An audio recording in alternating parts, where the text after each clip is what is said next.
Wasikilizaji hata watazamaji wa Kivu News Today TV, mara tena tunawakaribisha kufuata matangazo yetu kutoka mji wa Goma, mashariki mwa Jamhuri ya Kidemokrasia ya Kongo. Meya wa mji wa Goma, Katembo Ndalieni Julien, alitangaza kwamba kila nyumba katika mji wa Goma itaanza lipa $2 katika lengo la kuchangia kwa kuboresha hali ya usafi katika mji wa Goma. Hiyo itakuwa ni kutoa changizo kwa hizo magari ambazo zinachukua uchafu kutoka katika makata mbalimbali za mji wa Goma na kupeleka nafasi ambako kumeandaliwa. C'est une question vraiment qui est vraiment la ligne, monsieur les journalistes. C'est-à-dire quoi? Sécurité et développement, c'est des concepts qui vont de pair. On ne peut pas développer là où il y a la sécurité.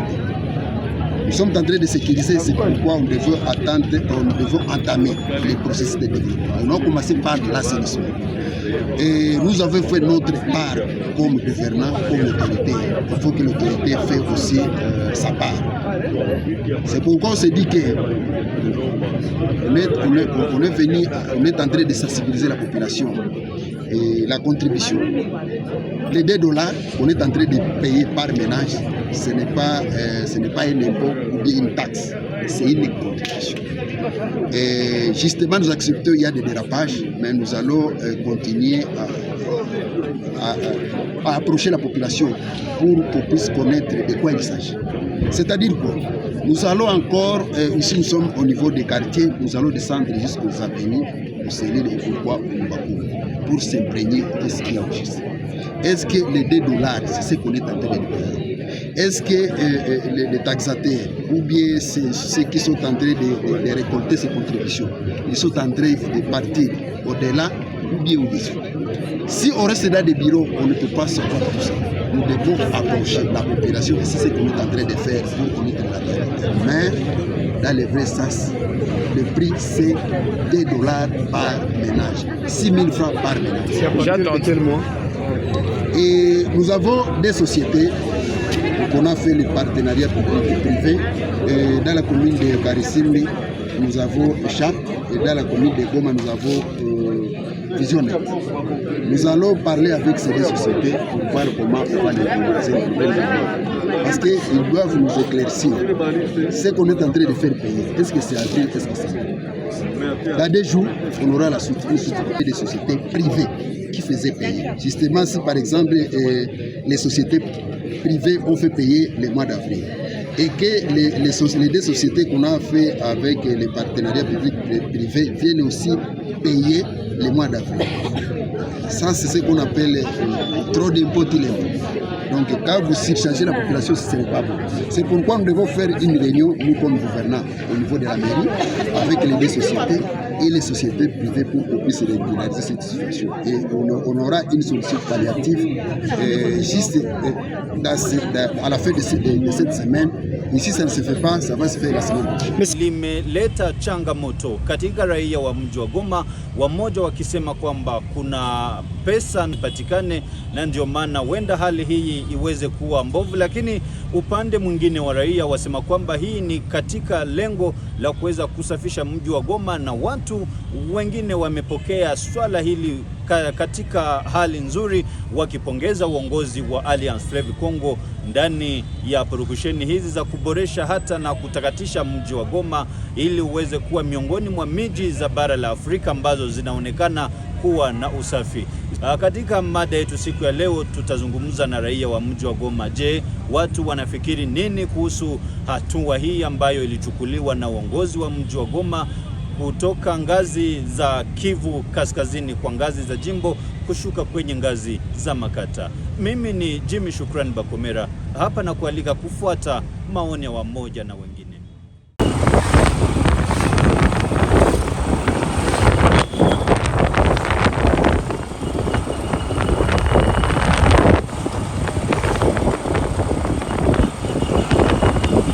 Naipokea kwa shangwe kabisa. Meri la vile ni mzazi ile ya kulipa $2 kabisa ya kwa problemu, sababu tulikuwa tukiteseka sana na ile uchafu. Ulikuwa unakuta mtu kuna parcel ya pato ya kidogo hivi ni uchafu inapita na karibu hata nyumba kuzama na uchafu. Ile $2 kabisa, na hakuna mkaaji mwenye anaweza akalie sababu ya $2, sababu ile $2 sawa vile mlitangulia kusema, ile uchafu ile $2 inaweza mtu anaweza akailipe, alafu ile uchafu ikitoka ilikuwa inaleta malali sana, unakuta malaria, mamustike, mavitu gani, harufu kwa kuone. Kwa hii masiku maparsele za Goma ni kidogo, fasi ya kuvidulia uchafu haiko. Vraiment tunashukuru sana na tunafurahi kwa Maire de la Ville aendelee kusaidia wakati sawa vile anaendelea kuwasaidia kwa leo, sababu $2 sio kitu. Kama nao watakuwa watashika ile kila siku kupita na mkamata ile uchafu, lakini sikuwe tulete $2 na uchafu inabakia tena mpango haitoke, nayo haiko mzuri.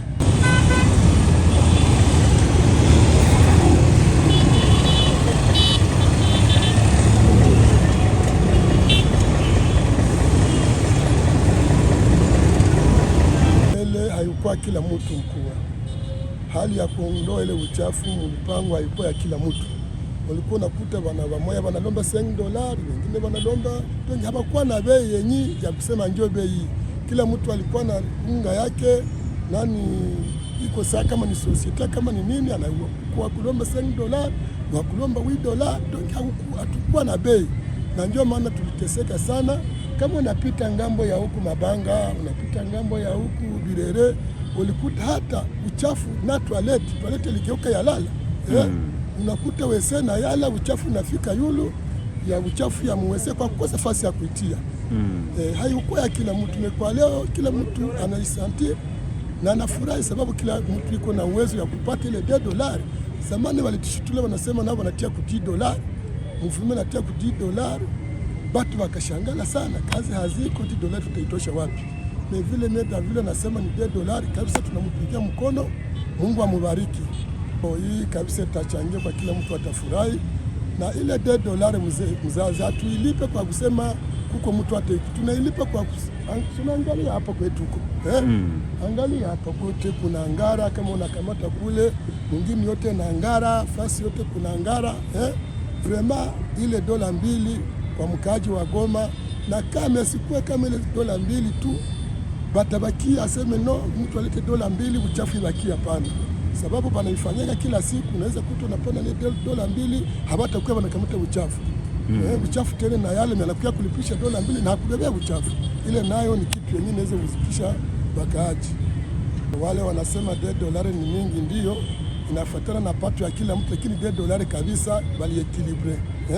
Ile ni sawa, habanyanyasi mtu, sababu akikwambia ile uchafu yenyewe iko mpango yako, utafute fasi ya kuitia. Mimi nawaza hawezi kupata fasi ya kuitia. Parcela za leo ishakuwa kidogo, 10 metri kumatia nyumba, hauna fasi ya kutia uchafu. Ile $2 kabisa kuwenzetu wakaaji wa Goma haina kusema kabisa, ni jambo la kushukuru Mungu, sababu walikuwa wanasema ni $5, na tena wanatuambia kama hamupane batoshe uchafu, wasipoitosha tutalipa $5. Kuko vya mingi walikuwa wanasema ni ya bongo. Kwa leo shipeke tumekuta kama kuko vya mingi wanasema mvumame ni bongo. Ile $2 kila mtu anasikia kama ni $2. Hakuna mwatakia tudanganya tena tulete $5 wala tulete $3 vya vitu. Tunasikia ni $2 wanamaliza. Tunashukuru sana.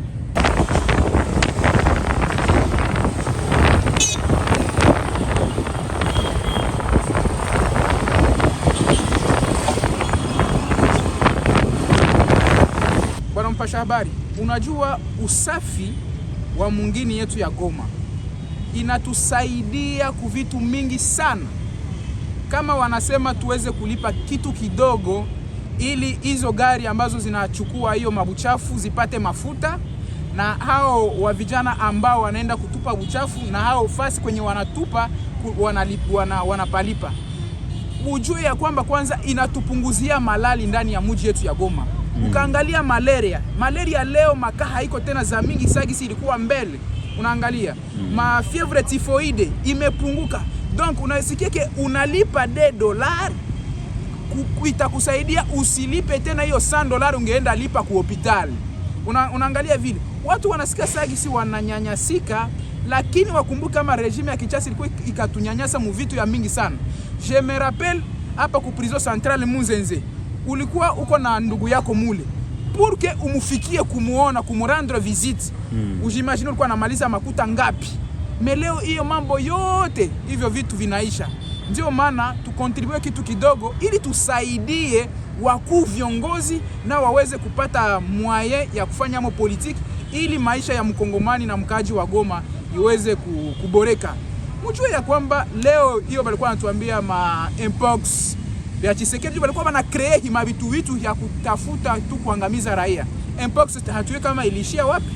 Donc M23 inafika na inaambia mpox na wewe kaa chini. Hakuna kaya mpox. Ni juu ya nini? Juu ya usafi. Usafi. Ndio maana uko naangalia watu wenye wako wanakufa Kinshasa juu ya hiyo inundation kwa sababu hawafungule hata mifereji. Unaangalia. Lakini Goma leo ukauliza Muafrika, Goma leo inakuwa ni ville ambayo inakuwa na sura ya mzuri sana, ina répondre kuma norme internationale. Et je pense que musiku zitakuwa kama wanasema tufanye referendum, capitale yetu itakuwa tu ni Goma.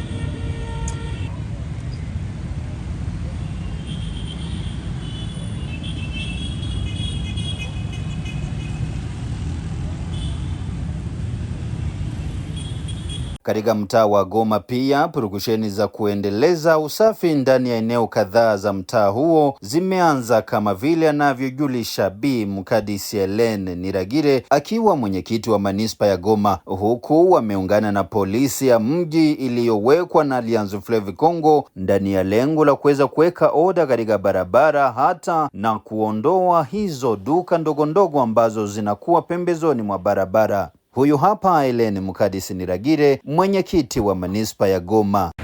Leo tumekuwa na kompania kusaidiana na polisi ya kutosha wale watu wenye wako kujishia barabara. Kwa ni kusema nini? Hatuyabatosha tuambie sema mtoke mwende basi soko asiyakuwa tayari. Nituka naambia tu waache njia wapite. Unakutana mtu anakamata marchandise zake anatia mfereji hii ya kubeba mai, na anatia marchandise zake pale. Tajiri kwa anafunga mai vile buchafu za kutoka kule sijui mai anabifungia mwingine, ndio nakutana mabuchafu. Mimi ilikuwa tu juu ya kudegager mabarabara tosha ile marchandise ile biashara yao barabara bazogei nyuma wa barabara ikuwe wazi.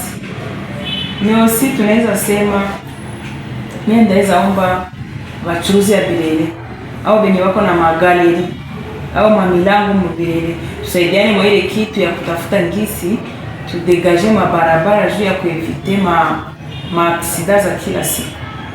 Basi ukaona watu wanakuwa iko na hemea na simama barabara, gari nakosa hapa kupita.